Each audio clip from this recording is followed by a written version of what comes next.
తెలంగాణలో స్థానిక సంస్థల ఎన్నికలు కూడా రాబోతూ ఉన్నాయి. డిసెంబర్లోనే అసెంబ్లీ ఎన్నికలు జరిగినాయి, మేలోనే పార్లమెంట్ ఎన్నికలు జరిగినాయి, మళ్ళీ వెంటనే తిరిగి స్థానిక సంస్థల ఎన్నికలు అంటే సర్పంచ్ల ఎన్నికలు ప్లస్ ఎంపీటీసీలు జెడ్పీటీసీల ఎన్నికలు ఇవి రాబోతూ ఉన్నాయి. దీనికి డిసెంబర్లో అసెంబ్లీ ఎన్నికలు జరిగినప్పుడు ఇప్పుడు అధికారంలోకి వచ్చిన కాంగ్రెస్ పార్టీ తన మేనిఫెస్టోలో ఒక బీసీ డిక్లరేషన్ అని కూడా మేనిఫెస్టోతో పాటు ప్రకటించింది.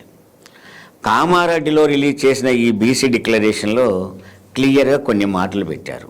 అదేంటి అంటే, మేము బీసీ అసలు కుల జనగణన జరుపుతాము, తద్వారా ఎవరెవరికి ఎంతో అంతగా రిజర్వేషన్స్ వాటిలో మేము కల్పిస్తాము, ఈ విధంగా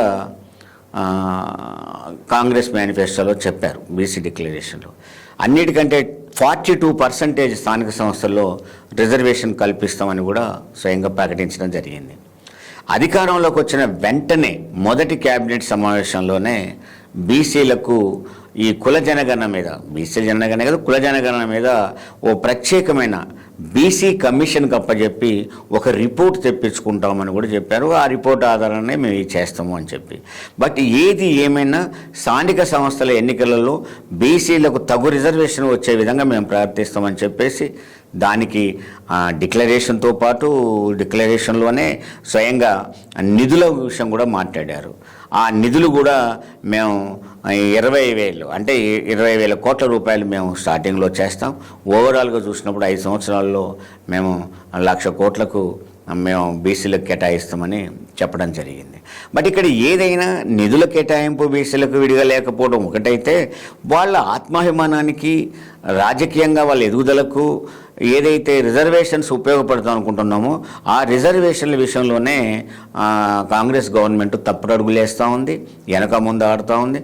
ఎందుకని స్వయంగా ప్రకటించిన బీసీ డిక్లరేషన్ ప్రకటించినట్టుగా కుల జనగణనకు బీసీ కమిషన్కి అప్పచెప్పడం, నివేదిక తెప్పించుకోవడం ఎందుకు జరగలేదు? పోనీ ఇప్పటికైనా బీసీ కమిషన్కు అప్పచెప్పిన తర్వాత ఎప్పటికి రిపోర్ట్ ఇస్తారు? ఆ రిపోర్ట్ మీద ఎప్పుడు ఎన్నికలు జరుగుతాయి? ఆ ఎన్నికల వరకు స్థానిక సంస్థల ఎన్నికల్ని పోస్ట్ పోన్ చేస్తారా? లేదు ఇప్పుడు ఉన్నదాంతో జరిపి ఫ్యూచర్లో చూస్తామంటారా మళ్ళీ 5 ఏళ్ళ దాకా? ఇదంతా వాళ్ళు చెప్పిన మాటలకు చేసిన దానికి చాలా తేడా ఉంది. ఇది ఒక విధంగా బీసీలను మోసం చేయడం తప్ప మరొకటి కాదు. స్థానిక సంస్థల ఎన్నికలు జూన్లోనే జరుగుతాయని స్వయంగా ముఖ్యమంత్రి గారు ప్రకటించారు. మరి ఇప్పుడు మేలో ఎండింగ్కి వచ్చాము. మే ఎండింగ్లో మొత్తం ఆయన చెప్పిన ప్రకారం 1 మంత్ లేదు.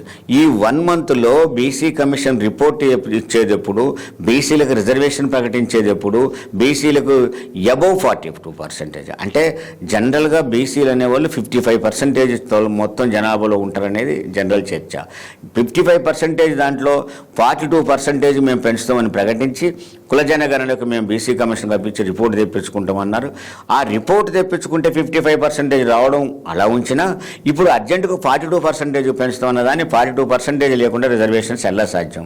అంటే ఇప్పుడు జరిగే స్థానిక సంస్థల ఎన్నికల్లో ఈ 42% రిజర్వేషన్ ఉండదు అని చెప్పడమా? దీని అర్థం ఏంటి అసలు? అందుకని 42% రిజర్వేషన్ ప్రకటించకుండా ఈ స్థానిక సంస్థల ఎన్నికలు జరపొద్దు అని చెప్పేసి బీసీ యునైటెడ్ ఫ్రంట్ ఖచ్చితంగా ప్రకటిస్తుంది. పూలే ఫ్రంట్ ఆ విధంగా ఆందోళన చేసింది. ఆ విధంగా స్థానిక సంస్థల ఎన్నికలు రిజర్వేషన్లతో మాత్రమే జరపాలని ఇమ్మీడియట్గా ఇచ్చిన మాట నిలబెట్టుకొని బీసీల విషయంలో బీసీ డిక్లరేషన్లో ప్రకటించిన విధంగా ప్రభుత్వం ప్రయత్నం చేయాలని చెప్పి నేను డిమాండ్ చేస్తా ఉన్నాను.